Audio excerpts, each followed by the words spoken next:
The rugged beauty of Portsmouth Harbor is ageless. Its mouth open to the cold, unforgiving Atlantic, welcoming mariners for centuries. Through and past a rocky coastline as challenging as they come.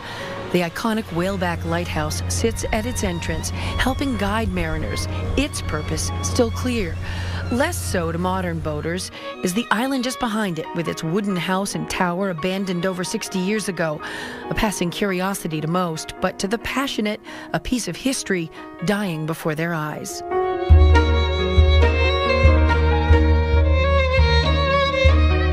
"50 years this year I've been lobstering, and I've been going by that for the last half century and watching it deteriorate." Dave is among the locals that has held on to the story of Wood Island and that of the hardscrabble men that manned its turn-of-the-century life-saving station.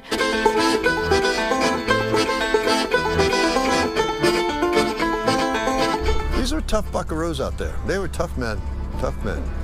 Men who watched for shipwrecks, surf men who jumped into lifeboats pulling 21-foot oars to rescue mariners in distress.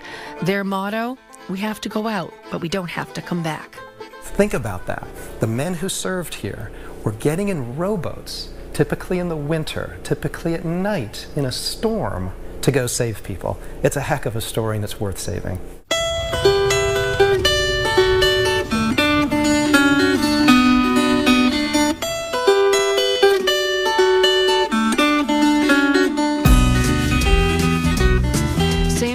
Family has deep roots in the area. He's helped spearhead the Wood Island Life-Saving Station Association, or WILSA.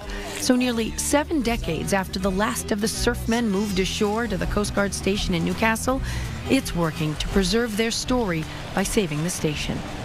It was really a wreck. Every year, as we were raising money for this, I was wondering after the winter if this building would still be here. And it barely was, but it was. The nonprofit has been working closely with, among others, the National Park Service and the EPA. The island is public, owned by the town of Kittery, Maine, but the project has been financed with help from the state of Maine, federal grants, and donations. Its new story laid out in 3 phases. Phase 1, the summer of 2016, clean the building of hazardous materials and rebuild. It was toxic bird guano. It was asbestos everywhere. Strip it down to its bones, rework from the basement to the watchtower, and put on a new roof. I've been going out here for 5 years or so to actually replicate the structure that was here, and the timber framing. We got, really traditional timber framers who did a great job in replicating the structure here, and we knew pretty much almost everything that was here through old photographs and through the plans, the original plans, and plans of other life-saving stations. The building is 2 stories. Surfmen slept upstairs above the boat room that stored the original life-saving rowboats. So it's kind of like a fire station for boaters a long time ago.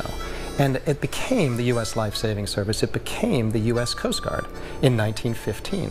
We are restoring it to the period of time of the 1940s when it was actually a submarine watching station. So there had been some changes from its original structure to the 1940s, where they were watching for submarines out here in the harbor. Portsmouth Naval Shipyard was building the most submarines in the whole world. Wood Island is the last life-saving station that has its marine railway intact. Those rails used to guide the original 4-man rowboats out through the back of the building and into the surf. They were 2 boats, and they had rail, and they went down that way. The doors, of course, are not yet installed. The boats changed over time, getting bigger and getting engines, eventually moving to moorings, but always at the ready. This is where the boats were. Okay. And in here we have, this is the staircase going upstairs. This is a hallway. This is where the men ate. That's where the meals were prepared, the mess. These rooms in here were where the head man, called the keeper, had his bedroom and office.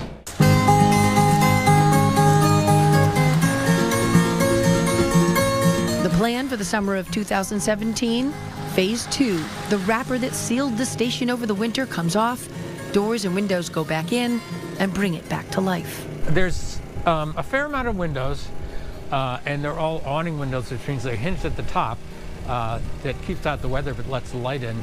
Originally there's no electricity here, so there were actually windows on the inside that would let the daylight in through the structure too. The building is to be finished inside and shingled and painted out. Then phase 3, the summer of 2018, the plan is to work on interior displays and finish the grounds, complete with docks for tourist boats, with hopes of opening the Wood Island Life-Saving Station as a museum in the spring of 2019. And here we've got a situation at the pinnacle of Portsmouth Harbor, right here. And I can see the kids coming down on the gondola, pulling up, going in, seeing a life-saving station today, as it was back in 1900. And that's my dream. In the meantime, Dave and his lobster boat often help shuttle contractors and the like, part of a volunteer effort that is a story unto itself. This was a life-saving station where men would go rowing out in boats in storms to save mariners in distress. That is an extraordinary thing, and that's a great history, a story of which we look forward to telling.